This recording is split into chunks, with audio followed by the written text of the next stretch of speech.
ব্যাংককে সকালবেলা বেরিয়ে পড়ে মেট্রো স্টেশনে এসেছি। এটা হচ্ছে রিচাথেউরি মেট্রো স্টেশন। এখান থেকে আমরা আজকে প্ল্যান করেছি গ্র্যান্ড প্যালেস। গ্র্যান্ড প্যালেস যাওয়ার জন্য আমাদেরকে যেতে হবে আমাদের সাথে রয়েছেন না, আমাদের গ্র্যান্ড প্যালেসের জন্য আমরা রাজাথেউরি থেকে সিয়ামের লাইন চেঞ্জ করব। তারপরে সিয়াম থেকে আমরা যাব হচ্ছে সাফান তাকসিম, ওখান থেকে পিয়ারে করে আমরা পৌঁছবো। এটা হচ্ছে most budget friendly convenient way. যারা কারে করে করতে চাও তারাও করতে পারো, আর এটা কিন্তু বাজেট ফ্রেন্ডলি জায়গা। আর যারা বাইরের মেট্রো বা স্কাই ট্রেন দেখোনি তাদের আমি একটা খুব সুন্দর জিনিস দেখাচ্ছি। আমাদের যেরকম কোনো বাস বা ট্রেন এলে ধাক্কাধাক্কি হয়, কে নামবে কে উঠবে, ওঠা নামা একসাথে ধাক্কাধাক্কি হচ্ছে, এখানে দেখো লাইন করা আছে, দুটো অ্যারো দেখো রয়েছে হচ্ছে যাওয়ার, আবার দুটো অ্যারো বেরোবার, আবার দুটো অ্যারো ওই কোনায় দেখো যাওয়ার। এটার মানে হচ্ছে যেগুলো দুটো অ্যারো যাওয়ার তারা দুই সাইড দিয়ে ঢুকবে, আর মাঝখানে দুটো অ্যারো বেরিয়ে আসছে মানে যারা বেরোবে তারা মাঝখান দিয়ে বেরোবে। এটা কিন্তু এখানকার রুল। শুধু এখানেই না, তুমি তোমরা যে কোনো জায়গায় বা আপনারা যে কোনো এশিয়ান জায়গায়, জাপান হোক বা যেখানে হোক যাবেন, এই জিনিসটা কিন্তু পাবেন। সাইড দিয়ে যারা উঠবে তারা সাইড দিয়ে উঠবে, আর যারা নামবে তারা সামনে দিয়ে নামবে। এত সুন্দর সিস্টেম এখানে দেখো। আর পরিষ্কার বলতে তো মানে সেই এটা মানে সেফটি পিন পরে থাকলে, একটা পিন পরে থাকলে দেখা যাবে এত পরিষ্কার চকচক করছে একদম। যেটা তোমাদের সাথে মিমি এখন শেয়ার করলো, এগুলো আমাদের ইন্ডিয়ার প্রত্যেকটা মানুষকে, গভর্নমেন্টকে নয়, আমি বলবো আমাদের সাধারণ মানুষের একবার যদি সম্ভব হয় আউট অফ ইন্ডিয়া একবার আসা উচিত এবং জানা উচিত যে সিস্টেমটা কিভাবে চলছে দেশ।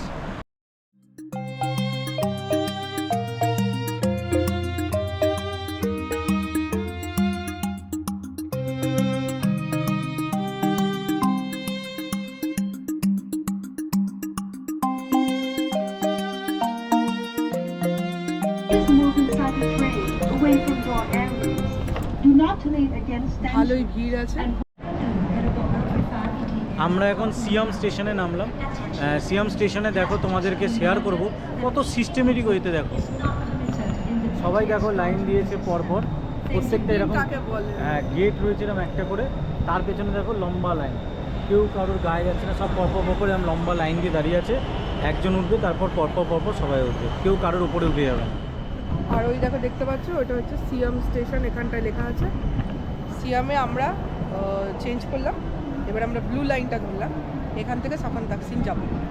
এখানে আমাদের হোমস্টে ছিল, এটা হচ্ছে রাজাথেই। এই রাজাথেই মেট্রো স্টেশনটা ধরে আমরা এখানে সেন্ট্রাল যে সিয়াম, এখানে আমরা চেঞ্জ করলাম।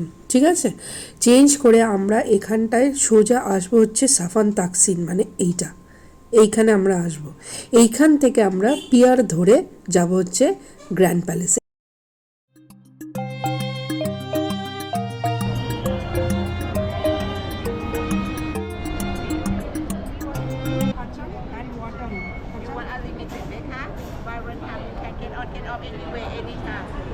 কি বলছো, অল ডে রিভার পাস যাওয়া আসা রয়েছে, সিঙ্গেল জার্নি মানে শুধু যেতে পারবি 40 80 বার না, সেটা আলাদা। তা দেখ সিঙ্গেল জার্নি কর।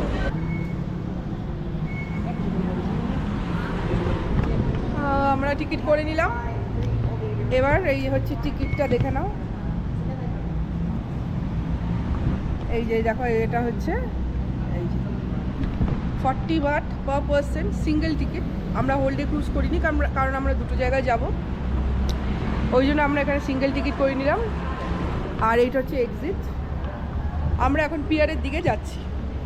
আমি তোমাদের ডেসক্রিপশানে আইদার দেবো, আর নয়তো ম্যাপে দেখিয়ে পুরো ব্যাপারটা বলে দেবো। স্কাই ট্রেন, যারা স্কাই ট্রেনে আসতে চাও, যারা এরকম ফেরি করে স্কাই ট্রেন করে আর ফেরি করে পুরো ব্যাংককটা ঘুরতে চাও, আমি তাদের জন্য একটা রুট পুরো বলে দেবো ভয়েস ওভার দিয়ে। আশা করি হেল্প হবে, দেখতে থাকো। তো আমরা যাচ্ছি এখন, আমাদের লক্ষ্য হচ্ছে গ্র্যান্ড প্যালেস।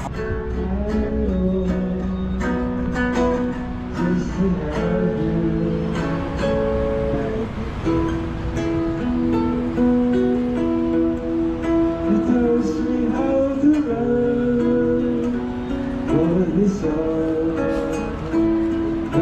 ছাও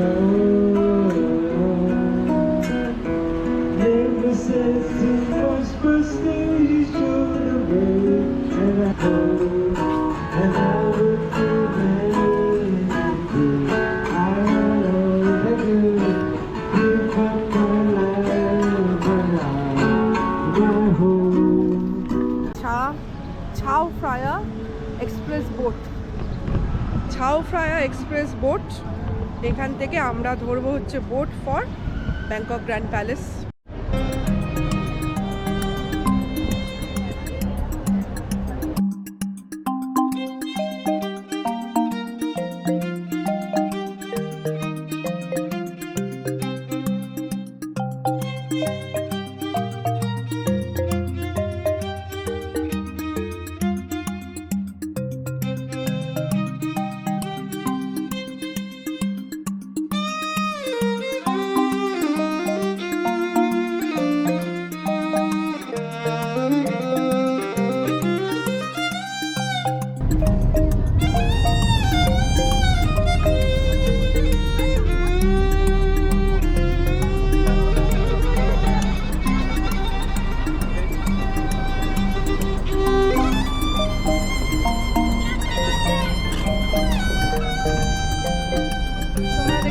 আমরা রুফটপে চলে এলাম, এটা রুফটপ ওপেন, কিন্তু প্রচণ্ড রোদ, ওই জন্য আমি নিচে চলে যাব, নিচে এসি রয়েছে।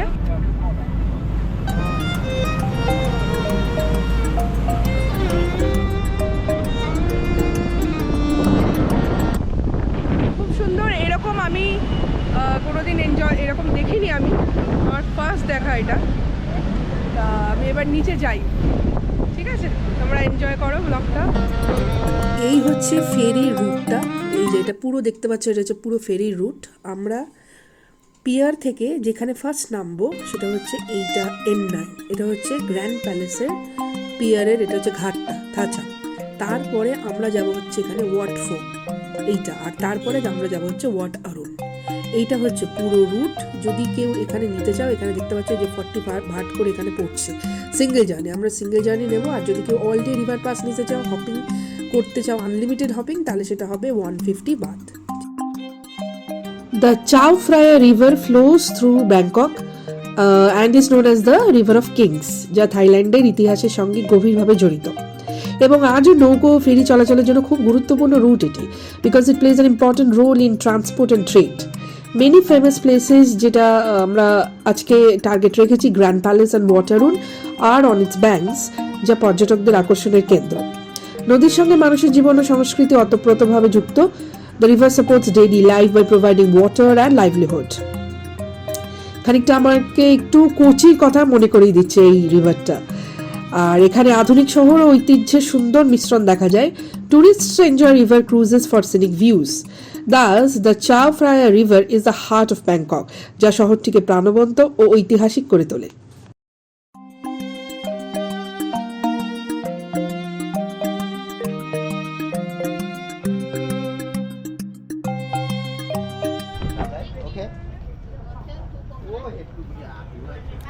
এই দেখতে পাচ্ছ থাচাং, আমরা থাচাংয়ে নেমে গেলাম।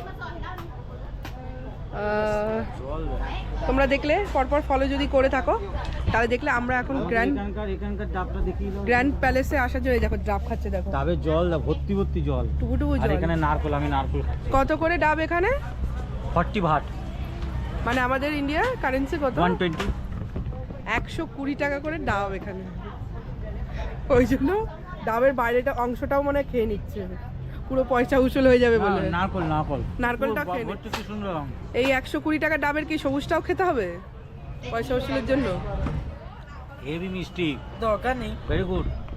120 টাকা টক হলে ঝাল হলেও মিষ্টি হবে। যাই হোক, এখান থেকে 3 মিনিট বলছে হাঁটা প্যালেস। আমরা প্যালেস দেখতে এসেছি। এই পিয়ারে আমরা নামলাম, থাচাং পিয়ার N9। যারা আসবে আমি ম্যাপে দেখিয়ে দেবো। ফেরি করে, ফেরিটা অবশ্যই নেবে, যারা ব্লগটা দেখছো তারা দেখতে পারবে। মানে অপূর্ব, অভূতপূর্ব সুন্দর সিনিক বিউটি বোটের। আর অবশ্যই ওপরের যে রুফটপটা রয়েছে সেইখানে বসার চেষ্টা করবে, যেটা খালি রুফ নেই যেটা, সেখানে বসার চেষ্টা করবে। আর অবশ্যই এই রুটটা যদি ফলো করো তাহলে ব্যাংককের অন্য রকমের সৌন্দর্য দেখতে পারবে। যারা যারা এতদিন ব্যাংকক সম্পর্কে অন্যরকম কিছু শুনেছো তারা ফ্যামিলি নিয়ে আসো। এই যে আমরা ফ্যামিলি নিয়ে এসেছি, এই যে 12 বছরের বাচ্চাকে নিয়ে আমরা কিন্তু ব্যাংককে এসেছি। অবশ্যই আসো, 100% এটা ফ্যামিলি নিয়ে ট্যুর করার যোগ্য জায়গা। অপূর্ব সুন্দর জায়গা, মানে নিজের চোখে দেখলে তখন বোঝা যাবে এত সুন্দর। তো চলো আমরা এখানে ডাবটা খাই। 120 টাকার ডাব খেয়ে আমরা প্যালেসের দিকে রওনা দেবো।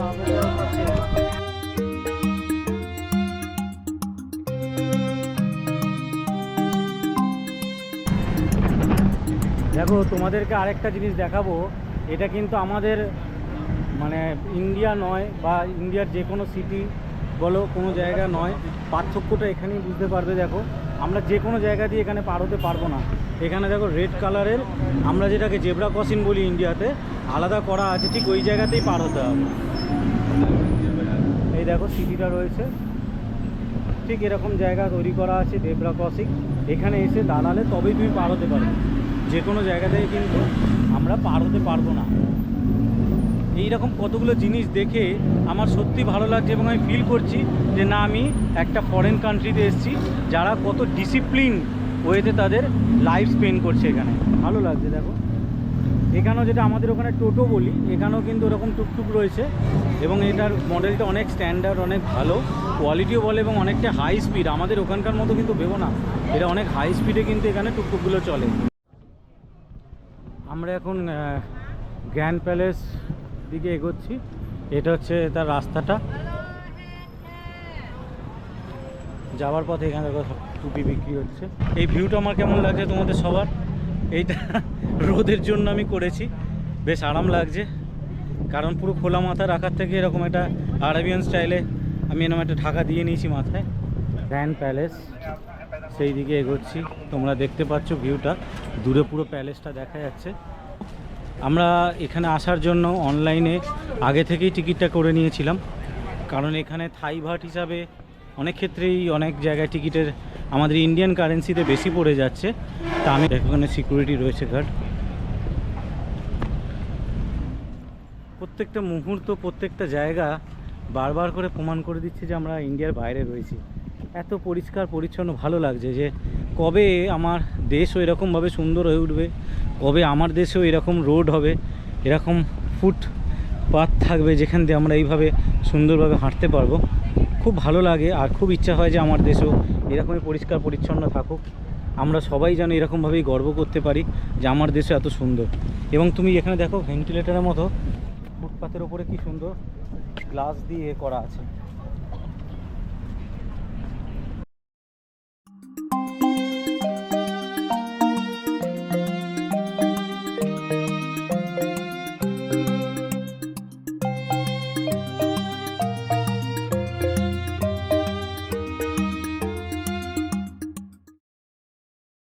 যারা ডিসেবল, যারা হাঁটতে পারবে না, তাদের জন্য হুইল চেয়ারের ব্যবস্থা করা আছে। এখান থেকে তারা সাপোর্ট নিতে পারে প্যালেসের ভেতরে ঢোকার জন্য।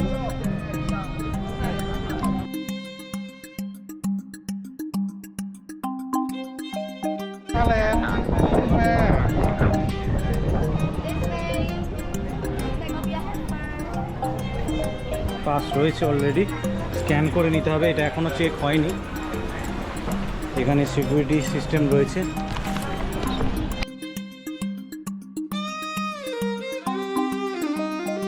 Grand Palace of Bangkok is one of the most famous landmarks of Thailand. এটি 1782 সালে নির্মিত হয়েছিল এবং বহু বছর ধরে থাই রাজাদের বাসস্থান ছিল। The palace is known for its beautiful architecture and golden structures. এখানে সূক্ষ্ম নকশা, রঙিন টাইলস এবং উঁচু চূড়া দর্শনার্থীদের মুগ্ধ করে। Inside the complex lies the Temple of the Emerald Buddha, a sacred place. এই মন্দিরটি থাইল্যান্ডের সবচেয়ে পবিত্র বৌদ্ধ মন্দির হিসেবে পরিচিত। Thousands of tourists visit the Grand Palace every day. Grand Palace ব্যাংককের ইতিহাসের এবং সংস্কৃতির এক উজ্জ্বল প্রতীক। The Grand Palace stands beside the Chao Phraya River, যেটা করে আমরা এলাম, এই রিভারের উপর দিয়ে আমরা এলাম, in the heart of Bangkok. চাও ফ্রায়া নদীর তীরে অবস্থিত এই প্রাসাদটি শহরের অন্যতম আকর্ষণ। এখন আমরা গ্র্যান্ড প্যালেসের ভেতরে, তোমরা দেখতে পাচ্ছ মানে দেবমিমি স্টোরিজ। আজকে সত্যি আমি কোনো ভাষায় প্রকাশ করতে পারবো না, এত সুন্দর একটা জায়গা আমরা পৌঁছেছি। আলটিমেট আমাদের প্ল্যান, আমাদের অনেক মাসের অনেক দিনের এই লড়াই আজকে কমপ্লিট হলো। এখন আমরা ব্যাংককের the great place grand palace সেখানে আমরা এসেছি। দেখো অভূতপূর্ব দৃশ্য, কেমন লাগছে এই ফরেন ট্রিপে ব্যাংকক এসে এবং এরকম একটা সুন্দর গ্র্যান্ড প্যালেসে এসে। আমি মিমির কাছে জানতে চাইবো। প্রচণ্ড রোদ উঠেছে, প্রচণ্ড ঘামছি, কিন্তু তাও বলবো সেরা আমার দেখা লাইফের সেরা। মানে ফরেন ট্যুর হবে, এরকম হবে, নয়তো হবেই না। ঠিক আছে, এরকম হবে যে মনে পড়বে, বাড়িতে ফিরে বারবার করে মনে পড়বে, এরকম জায়গা হবে, জায়গাগুলো আসবে মেমোরিতে। জায়গা এরকম হবে, নয়তো হবেই না। এত সুন্দর জায়গা, আমার তো কোনোদিন দেখা হয়নি। যারা দেখেছো তারা খুব লাকি, আর যারা দেখেনি আমাদের চোখে দেখো, সম্ভব হলে অবশ্যই এসে স্বচক্ষে দেখো। মানে ভাষা নেই বোঝাবার কোনো, আমি ভাষা খুঁজে পাচ্ছি না, এত সুন্দর জায়গা। প্যালেস তো প্যালেস।